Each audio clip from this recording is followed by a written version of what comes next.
Daremos início, então, a este nosso segundo painel. Nós iniciaremos com a apresentação do senhor professor Jorge Bacelar, que trará o tema Os Desafios da Regulação do Ciberespaço pelo Direito Internacional. O senhor professor é professor catedrático da Faculdade de Direito da Universidade Nova de Lisboa, licenciado em Direito na menção de Ciências Jurídico-Políticas pela Faculdade de Direito da Universidade de Lisboa, com classificação final de 16 valores, mestre em Direito na Universidade de Lisboa, especialidade em Ciências Jurídico-Políticas pela Faculdade de Direito da Universidade de Lisboa, com classificação final de bom, com distinção de 17 valores, doutor em Direito na especialidade de Direito Público pela Faculdade de Direito da Universidade Nova de Lisboa, com classificação máxima de aprovado com distinção e louvor por unanimidade. Professor catedrático da Faculdade de Direito da Universidade Nova de Lisboa e Universidade Autônoma de Lisboa. Muito bem, senhor professor, tem a palavra para iniciar a vossa apresentação. Muito obrigado. Gostaria de cumprimentar todas e todos que nos acompanham neste painel.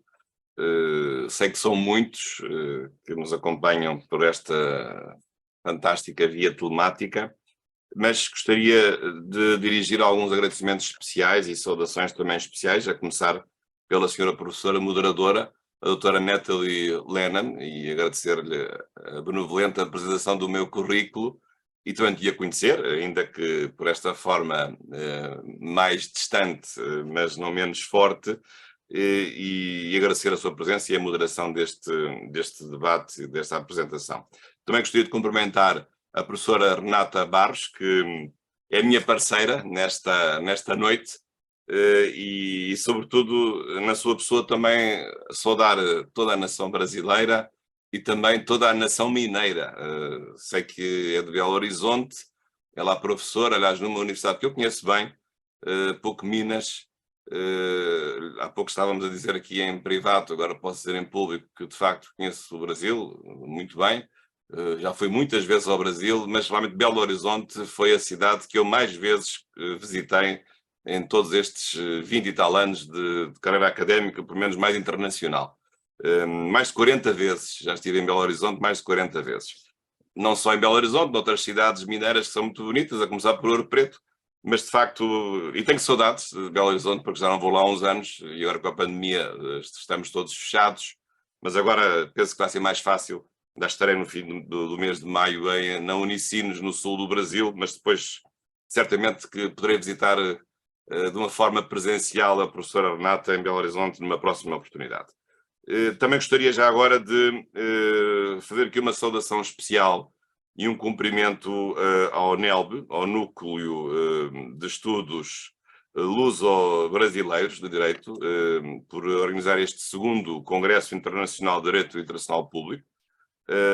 Também cumprimentar e agradecer à doutora Joyce, que foi a pessoa que me contactou, eu acho com grande gentileza e também alguma paciência para as minhas impertinências, e também uma saudação especial ao professor André Brito, que tem sido realmente a alma dinamizadora deste núcleo.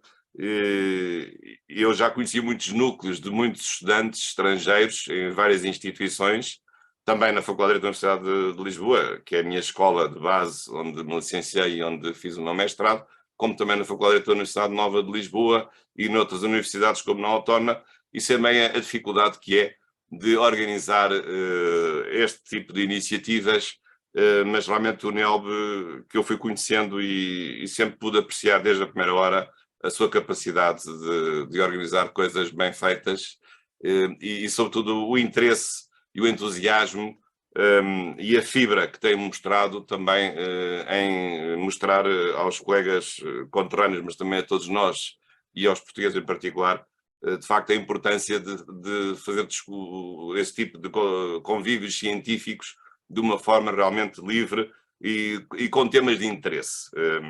Julgo que é isso que importa. Aliás, como são todos os temas deste congresso, deste segundo congresso, que tem o tema geral, os novos paradigmas do direito internacional público, e há pouco também estava a dizer que estes congressos, e sobretudo para quem os aceita, eu não podia recusar, também obrigam sempre um professor a estudar um pouco mais. Aliás, um professor, como se costuma dizer, é alguém, ou quem ensina é alguém que aprende 2 vezes.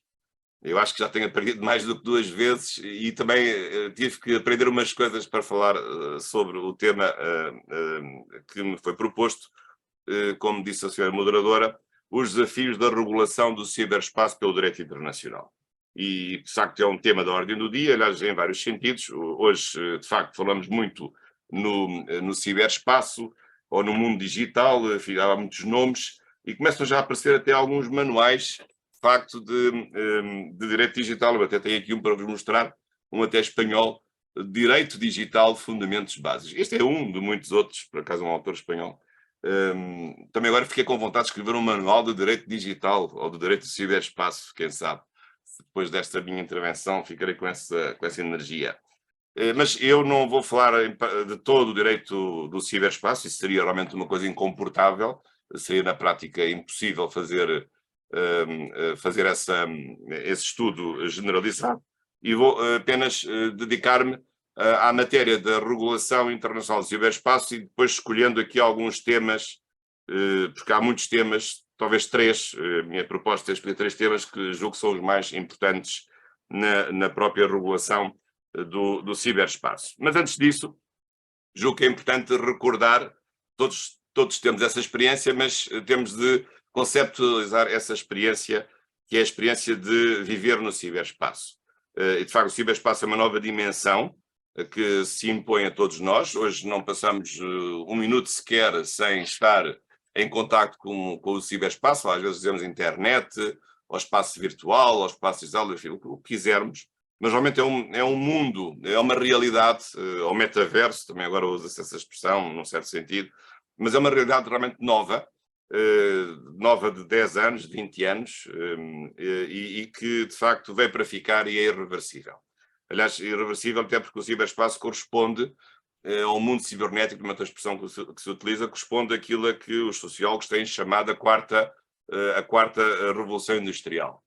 4.0. A primeira, como sabemos, foi a invenção da máquina a vapor, por James Watt, em meados do século XVIII, que realmente revolucionou e deu origem à indústria moderna. A segunda revolução industrial foi a invenção da eletricidade, e também, num certo sentido, há quem equipar a própria produção em série, chamada o Fordismo, a produção em série, sobretudo em matéria de automóveis. E a terceira revolução, a utilização dos computadores, essa já é mais recente, a terceira revolução industrial, mas numa altura em que os computadores ainda não tinham a conexão com a internet, e portanto agora com a internet e mais alguma coisa mais recente dentro do mundo da internet do ciberespaço, então estamos na quarta revolução industrial. E agora, aliás, recentemente até se costuma associar esta quarta revolução industrial com a questão da inteligência artificial, com a internet das coisas, e outros novos instrumentos de intervenção no ciberespaço. O ciberespaço tem realmente desafios apaixonantes, mas também verdadeiramente arriscados e perigosos. Claro que o ciberespaço é um espaço que é ao mesmo tempo uma realidade que não tem território, deixa de haver uma dimensão física, é uma realidade virtual, mas é uma realidade que existe, que é presente, mas é virtual, é uma realidade global, portanto não há território, mas também não há limites de fronteiras, portanto é tudo. Estamos no ciberespaço, qualquer um que está no ciberespaço está em todo o lugar, quase como se fosse alguém que esteja no universo em toda a parte, quase como Deus, está em toda a parte. E também a presença no ciberespaço é uma presença instantânea e imediata para todos os lugares. Não há, no fundo, não há tempo no ciberespaço, portanto, não há espaço e não há tempo, porque é tudo em todo o lado e sempre. Cada momento é um momento que permanece quase uma certa eternidade. E ainda já agora o ciberespaço proporciona, mais do que qualquer outra realidade, uma presença anónima e uma presença que pode ser escondida, embora também seja uma presença que pode ser impeditiva desse mesmo anonimato e dessa mesma privacidade. Portanto, há aqui também um certo paradoxo. O ciberespaço permite uma intervenção anónima, mas também permite perder totalmente a privacidade de cada indivíduo que circula no ciberespaço. Portanto, isto um pouco para, digamos, arrumar algumas ideias sobre o que é o ciberespaço, as suas características e aquilo que tem de bom e que tem de mau. E, de facto, tem muitas coisas más, e é por isso que o direito aqui tem uma palavra a dizer.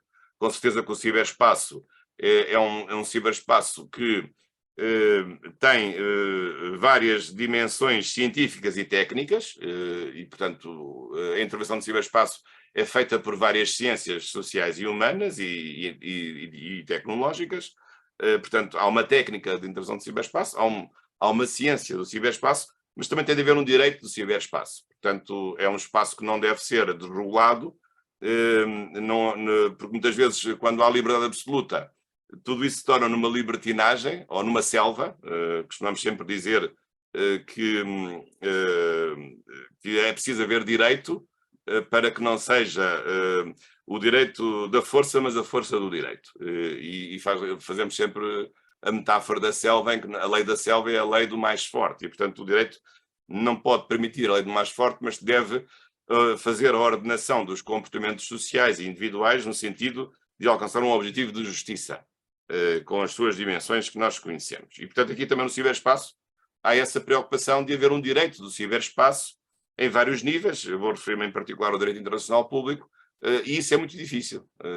Essa é que é a conclusão, mas temos de procurar, e alguma coisa já tem sido feita.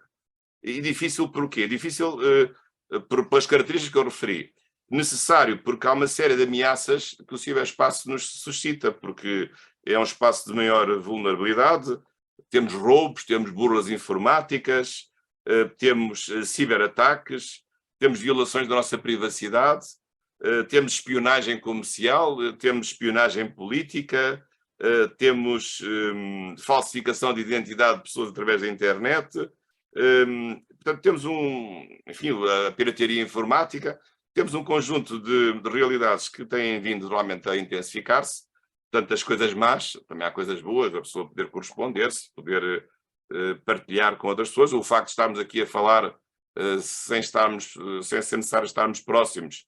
A professora Renata está a 5.000 quilómetros e estamos aqui todos a conversar e a ser ouvidos por tanta gente que nos está a acompanhar por esse mundo fora, mas de facto é sobretudo a importância do direito do ciberespaço para acudir a essas ameaças, ou para prevenir ou para reprimir esses comportamentos indesejáveis que o ciberespaço em si suscita.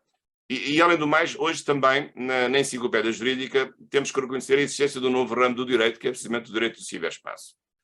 Há depois muitas teorias sobre isso.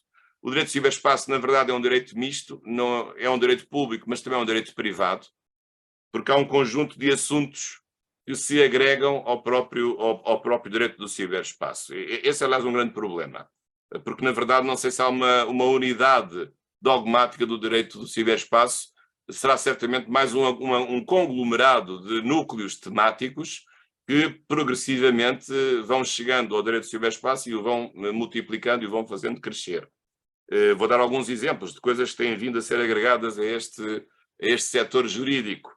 O comércio eletrónico, talvez o mais antigo, precisamente, o comércio eletrónico é um deles. Por exemplo, a proteção dos dados pessoais informatizados é outra realidade.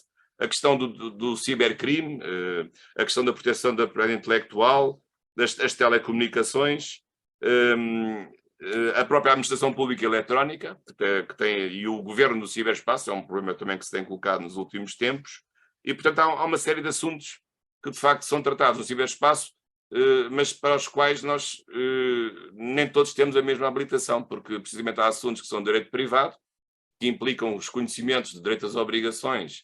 Há assuntos que são de direito público, que implicam conhecimentos de direito penal. Outros assuntos são de governo do ciberespaço, que implicam conhecimentos de direito constitucional, ou os próprios direitos fundamentais que também podem existir e devem existir no âmbito do ciberespaço. Portanto, é um direito um pouco de miscelânea, em que há vários núcleos que muitas vezes entre si não têm nada de comum, a não ser exclusivamente o facto de as realidades em causa se exercerem no tal mundo virtual do ciberespaço.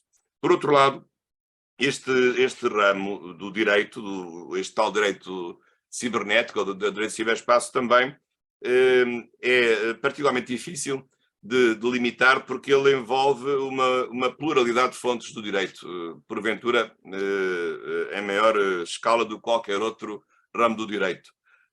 Quer direito internacional, vou falar já daqui a pouco sobre isso, quer direito interno, quer direito público, quer direito privado, já o referi, quer direito do Estado ou direito das entidades infraestaduais, quer direito formal, quer direito de autorregulação das próprias entidades, sobretudo no mundo do comércio.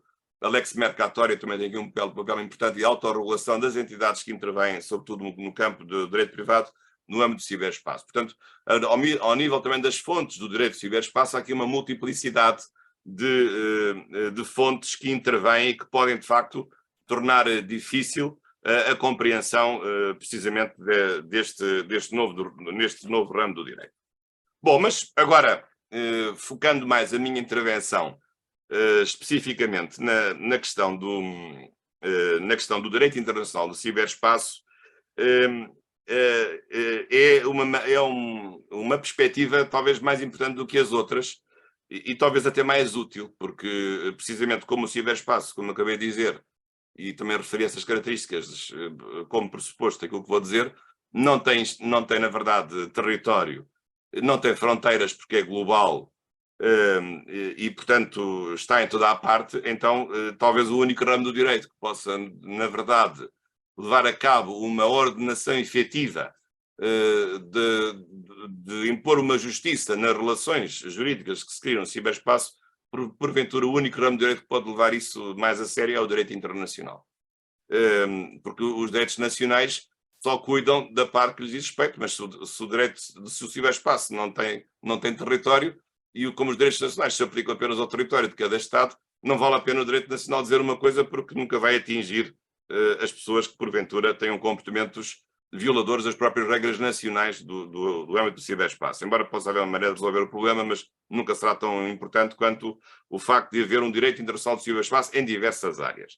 Sabemos que isso é difícil, portanto sabemos que é importante e que é necessário, mas sabemos que é difícil porque o direito internacional é um direito que não tem uma estrutura estadual, não há um órgão central de poder na comunidade internacional. A comunidade internacional é uma comunidade de multipolar, de um conjunto de agentes, embora do ponto de vista fáctico nem todos tenham os mesmos poderes, mas há várias potências com várias características, várias regiões do mundo, e portanto isso torna mais complicado de facto a criação de um direito de ciberespaço que sobretudo tem que ser imposto através de tratados internacionais e que depois possa fazer acionar mecanismos de coerção sobre as pessoas que infringem as normas que sejam estabelecidas no ciberespaço.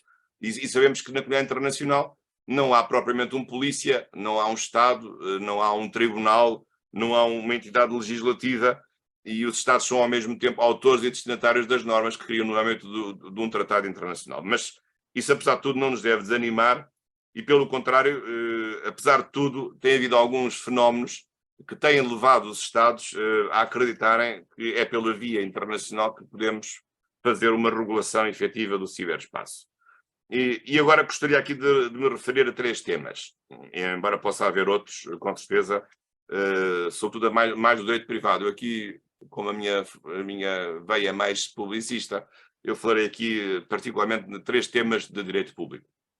E o primeiro, é o mais óbvio de todos, é a questão do direito dos conflitos armados no âmbito do ciberespaço. Nós hoje vemos os conflitos militares, vemos este conflito trágico e a invasão da Ucrânia pela Rússia, mas vemos também, já estávamos a ver há muito tempo, a utilização do ciberespaço para fazer atos de guerra, atos de terrorismo, atos de criminalidade, e portanto a realidade de olhar para o ciberespaço da perspectiva do direito internacional da segurança e do direito internacional como um direito regulador do uso da força e limitador também do uso da força, também tem todo o interesse no âmbito do ciberespaço, naquilo que se pode chamar a ciberguerra. Aliás, há até um exemplo que de facto motivou uma mudança de paradigma no âmbito do direito internacional de segurança, foi precisamente um atentado de que a Estónia foi vítima, um dos 3 países bálticos, que ficou paralisada durante um mês, e até nessa sequência a Organização do Tratado do Atlântico Norte, ou muitas vezes dita NATO, a expressão inglesa, tratou de encarar a realidade do uso da força da perspectiva também dos conceitos que devem ser recriados, dos conceitos do mundo cibernético, adaptando o direito internacional da guerra e da paz para uma guerra e uma paz num território físico em particular, mas também adaptando esses conceitos precisamente para a realidade do ciberespaço. Todos sabem o famoso manual de Tallinn, que nos oferece um conjunto de conceitos novos de adaptação do direito internacional da segurança nas suas várias áreas, precisamente ao mundo do ciberespaço. Eu vou só aqui referir alguns aspectos. Um deles é a questão da proibição do uso da força, que é, digamos, a grande conquista do direito à saúde pública depois da Segunda Guerra Mundial. E, portanto, as Nações Unidas, ao serem criadas, foram criadas com o monopólio do uso da força para evitar, até agora têm sido bem-sucedidas, vamos esperar que para sempre, para evitar uma terceira guerra mundial, mas, na verdade, há também a necessidade de saber o que é um ataque armado e em que termos é que as Nações Unidas podem intervir e quais são as sanções que podem implicar. Ou também sabemos que o facto das Nações Unidas terem o monopólio da força não significa que não possa haver, e há da parte dos Estados, de acordo com o artigo 51 da Carta, um exercício de legítima defesa perante um ataque armado que se dirija contra um Estado. E, portanto, o problema aqui que se coloca é saber, desde logo, o que é um ataque armado e se o ataque armado também pode ser um ataque cibernético no âmbito do ciberespaço. Há uma famosa resolução das Nações Unidas que define 7 tipos de ataques armados, uma resolução de 1974, mas como se imagina, em 1974 não havia internet e muito menos e computadores e muito menos correio eletrónico. E precisamente a grande dificuldade, mas também o grande desafio, é também encarar todos estes conceitos do direito internacional da força, também da perspectiva de uma ciberguerra e de um ciberataque. E, portanto, o ciberataque hoje é considerado pelos doutrinadores também como sendo um ataque armado. Portanto, o ataque armado não é só um ataque físico, um bombardeamento, ou uma invasão do território, ou uma sabotagem, seja por terra, seja por mar, seja por ar, mas também isso acontece através de mecanismos cibernéticos. Então, isto do ponto de vista do conceito de ataque armado, do tal conceito definido por uma resolução da Assembleia Geral das Nações Unidas. Assim como também, claro, os Estados também se podem defender pela via também da ciberdefesa.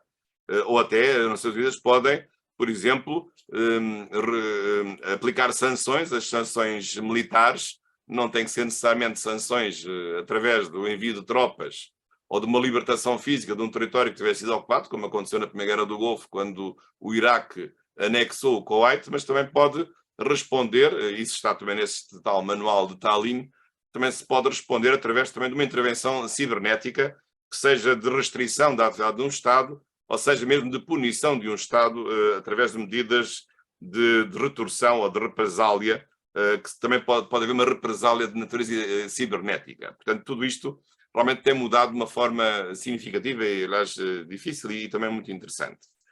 E o mesmo sucede, por exemplo, em matéria de direito humanitário. Embora isso seja mais difícil, sabemos que o direito humanitário é um outro lado do direito da condução das hostilidades. O direito humanitário tem a sua raiz no direito de Genebra, das convenções de 1949, e depois 2 protocolos adicionais de 1977, mas de facto nesses 2 tempos históricos ninguém sabia o que era a internet, nem havia ciberespaço. Mas a pergunta que se coloca é saber se pode haver um direito humanitário também no ciberespaço e que ele possa também ser, os conceitos possam ser aplicados. E esse manual também nos dá essas indicações. Assim como também os Estados podem, no nível, por exemplo, ou no âmbito da responsabilidade civil, há hoje uma convenção muito importante da responsabilidade civil dos Estados por atos ilícitos, também aí, precisamente, os danos que possam ser feitos pela internet também são danos que são ressarcíveis e entram no âmbito de uma responsabilidade civil internacional, também ao abrigo da Convenção Internacional sobre a Responsabilidade Civil dos Estados por atos ilícitos. Portanto, este é um primeiro desafio de facto, adaptar todo um conjunto de conceitos que foram idealizados para uma realidade física, territorial, sobretudo no âmbito militar territorial, mas também fazê-lo funcionar no campo do ciberespaço. Aliás, as Nações Unidas, a NATO precisamente propôs a existência de um quarto ramo das Forças Armadas, os Estados Unidos já o têm, um quarto ramo das Forças Armadas são as Forças Armadas cibernéticas, as Forças Armadas do ciberespaço. Aqui em Portugal também temos dado alguns passos no âmbito das Forças Armadas, não é um quarto ramo das Forças Armadas que se acrescente ao Exército, à Marinha ou à Força Aérea, não há propriamente um quarto ramo das Forças Armadas cibernéticas, mas é de facto uma matéria que está a ser desenvolvida no âmbito do Estado-Maior-General das Forças Armadas. Ainda de uma forma embrionária, mas importante. Portanto, este é um primeiro desafio, já se imagina a dificuldade que isto depois na prática implica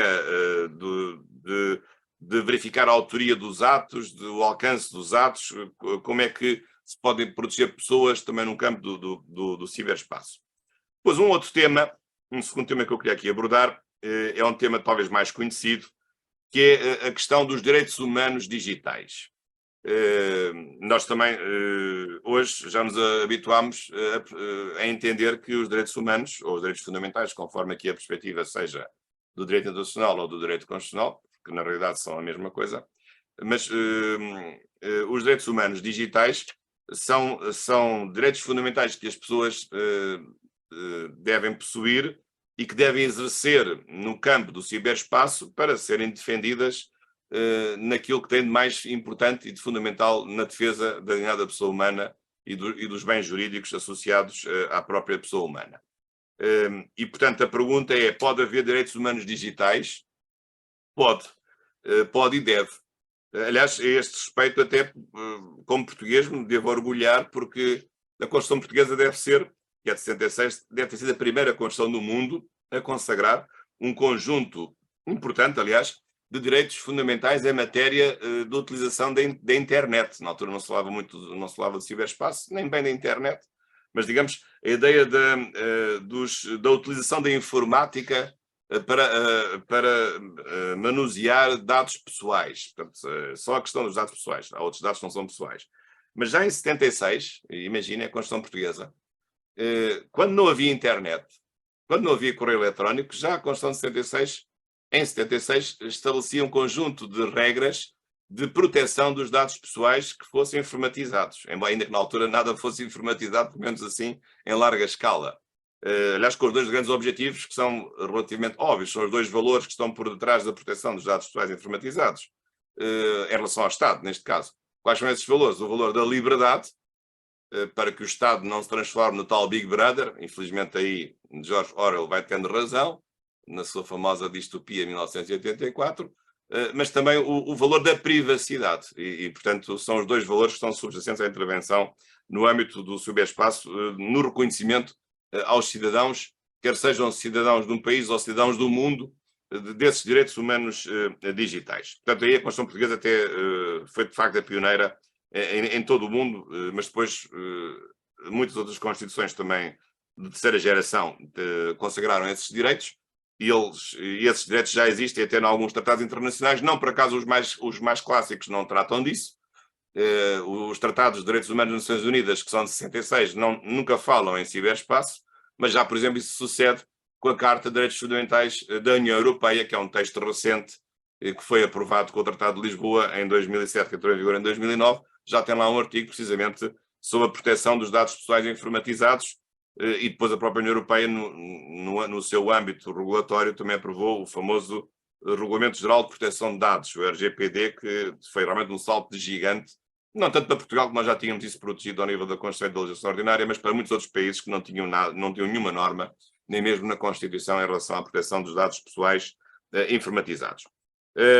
Portanto, esta matéria é uma matéria nova, é uma matéria que suscita vários desafios, e outra pergunta é, mas que direitos são estes? Como é que nós os podemos conceptualizar? Eu julgo que há aqui há dois grupos de direitos. Quando se fala em direitos humanos digitais, nós estamos a pensar em duas coisas. Estamos a pensar nos direitos clássicos mas agora que veem o ciberespaço como um meio de exercício desses mesmos direitos. O direito de manifestação não é só a manifestação em frente à Assembleia da República de Portugal. Também pode haver um direito de manifestação no ciberespaço. Ou o direito de petição não é só um direito de petição em relação a um órgão de soberania, é um direito de petição que pode ser exercido no ciberespaço com recolhas de assinaturas no ciberespaço.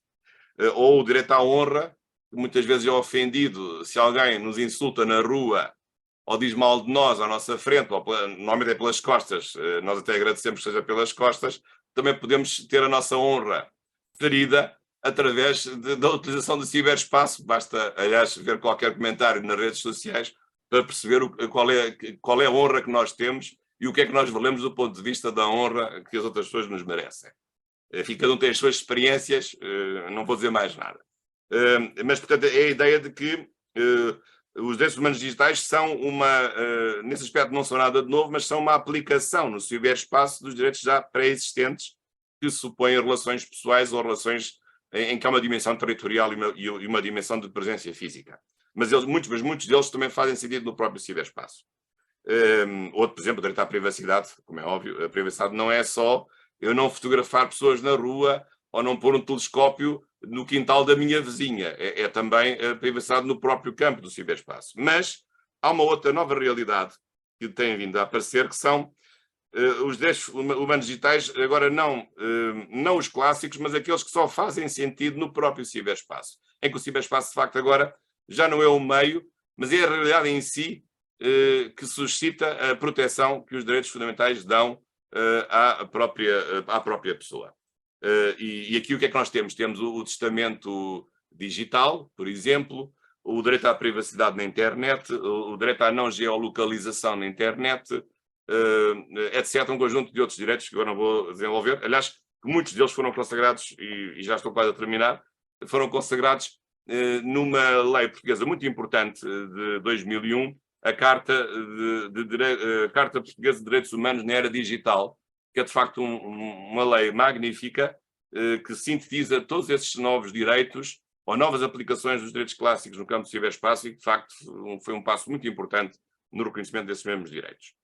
Portanto, esta é a segunda realidade. A terceira realidade, e com isto vou terminar porque o meu tempo também já se está a esgotar, é sempre assim, eu nunca consigo controlar o meu tempo, mas um dia, espero que antes de morrer ainda vou tentar resolver este problema. Mas o terceiro tema é o tema das questões da criminalidade, da cibercriminalidade. É outra área também muito importante. E é uma área particularmente complexa, porque, de facto, o ciberespaço é o grande paraíso da bandidagem. Os malandros encontram no ciberespaço o seu lugar mais seguro. Basta pensar aquilo que é a Dark Web, ou, enfim, ou não tão grave a Deep Web. Basta pensar nas armas que se compram, na encomenda de crimes que se faz na internet, e tráfico de pessoas, tráfico de órgãos. Enfim, não vou dizer mais nenhuma enormidade, mas sabemos que isto, infelizmente, sucede e que o ciberespaço, uma dimensão obscura, a tal dimensão das trevas que o ciberespaço tem, suscita precisamente a prática desses crimes. Isso é particularmente difícil depois de combater, porque um crime só faz sentido se for possível punir as pessoas com pena de prisão, como é óbvio, mas para punir as pessoas com prisão é preciso ir buscar as pessoas a algum lado e é preciso colocá-las em alguma cadeia. Mas não há cadeias no ciberespaço. A pessoa pode ser banida do ciberespaço, é verdade, mas isso não é uma pena privativa de liberdade. E, portanto, há aqui problemas de direito penal, desde logo o problema de um direito penal sem território. Isso, apesar de tudo, se resolve, porque hoje cada vez mais o direito penal se encaminha para um direito penal universal, um direito penal de competência universal, mas em princípio não é assim, cada Estado é competente em matéria de jurisdição penal nos crimes que são cometidos no seu território. Há várias exceções, o caso dos crimes contra a humanidade, por exemplo, muitos países têm uma competência penal universal, e penso que neste aspecto, nos crimes relacionados com a internet, também deve haver uma competência universal. E aqui agora os crimes também são de dois tipos. Ou são crimes que são cometidos através da internet, portanto, a questão da privacidade, o acesso indevido a segredos, o acesso a documentos, ou a própria internet como objeto de destruição de uma atividade criminosa, a sabotagem, a destruição de sistemas, de estruturas. Portanto, pode ser as duas coisas, a internet como um meio ou a internet como um fim, como meio sobretudo as burras informáticas, utilizar a internet para roubar pessoas, para enganar pessoas, para encomendar crimes. Portanto, isso é a internet como meio, mas pode ser também como fim. Portanto, essa é uma questão de procurar uma jurisdição universal. E depois há outro problema ainda mais complicado do que este, que é como garantir às pessoas que são suspeitas da prática de crimes informáticos, digamos, o seu julgamento com todas as garantias de defesa, porque os Estados podem julgar as pessoas, mas quase sempre as pessoas estão julgadas à revelia, porque as pessoas não sabem onde é que elas estão. Até muitas vezes é difícil sequer identificar essas pessoas. Sabemos que foi cometido um crime informático, a pirataria anda por aí, mas mesmo que o Estado queira julgar, muitas vezes não consegue encontrar as pessoas e as pessoas depois são julgadas sem sequer poderem exercer os seus direitos de defesa e, portanto, isso põe em causa, na verdade, também princípios fundamentais do direito penal e do direito processual penal, que já vêm, aliás, do início do constitucionalismo e que são realmente um património, a meu ver, irrevogável e de civilização do nosso Estado Constitucional de Direito e que não podemos alienar, com certeza. Aliás, apesar de tudo sobre isto, há uma convenção muito importante, que é a Convenção de Budapeste, que fala sobre os crimes informáticos, mas noto também que nesta matéria as coisas têm andado muito devagar e, sobretudo, tem havido um maior caminho quando os crimes informáticos estão associados aos crimes de terrorismo. O 11 de setembro de 2001 foi, de facto, uma mudança significativa também nas relações internacionais, mostrando os novos riscos que nos ameaçam, mas tem sido mais por a ação de políticas antiterroristas que, digamos, um pouco à boleia, se tem conseguido uma maior punição e perseguição dos próprios crimes informáticos. Mas, portanto, são estas as três áreas que eu gostaria de aqui referir, que me parecem importantes. Portanto, a adaptação do próprio direito internacional da segurança ao mundo do ciberespaço, com todas as dificuldades que isso tem, a questão de novos direitos fundamentais que são criados por causa do ciberespaço ou que neles têm uma nova aplicação e às vezes uma aplicação que deve ser adaptada, essa mesma realidade, e a questão do direito penal cibernético também, como uma terceira realidade para a qual vamos também acordando e vamos descobrindo novas maneiras de poder agir, questões relacionadas com a prova, questões relacionadas com saber se pode haver agentes infiltrados digitais, tenho visto também coisas sobre isso. Portanto, são novas realidades, novos desafios e, portanto, espero que com esta minha intervenção não tenham ficado assustados. Não é o fim do mundo, não é o apocalipse ainda, mas, de facto, julgo que devemos estar atentos, porque há questões novas, que são interessantes, questões difíceis, novos conceitos, um conjunto de conceitos extrajurídicos que nós temos de captar, sobretudo na técnica, não tanto na ciência, mas na técnica. Isso é difícil. Depois temos que juridificar esses conceitos e temos que estabelecer depois um dever ser adequado, que seja eficaz, mas também que ao mesmo tempo seja justo e respeite os direitos das pessoas. Portanto, esta minha reflexão e agradecendo a vossa atenção, a vossa presença e uma vez mais este convite honroso do NELB para participar neste congresso e desejar as maiores felicidades também a todos os estudantes que fazem parte do núcleo e continuem com este entusiasmo, com esta fibra, porque é assim também que se é cidadão, quer no Brasil, quer em Portugal, quer como no fundo somos todos nós, cidadãos do mundo. Muito obrigado então pelo vosso cuidado e pela vossa atenção. Muito obrigada, senhor professor, pela brilhante exposição. Sem sombra de dúvida, são pouquíssimos minutos, né? Há tantos assuntos a serem falados quando se trata de ciberespaço, há muitas perguntas, né? Que não temos ainda resposta. Eu quero lembrar só ao pessoal que está nos assistindo que nós teremos o debate no final, então aqueles que tiverem perguntas, né, podem fazer através do chat aí do YouTube, que depois nós passaremos para comentários, reflexões e perguntas que vocês trouxerem até nós. Vamos passar agora para a segunda exposição.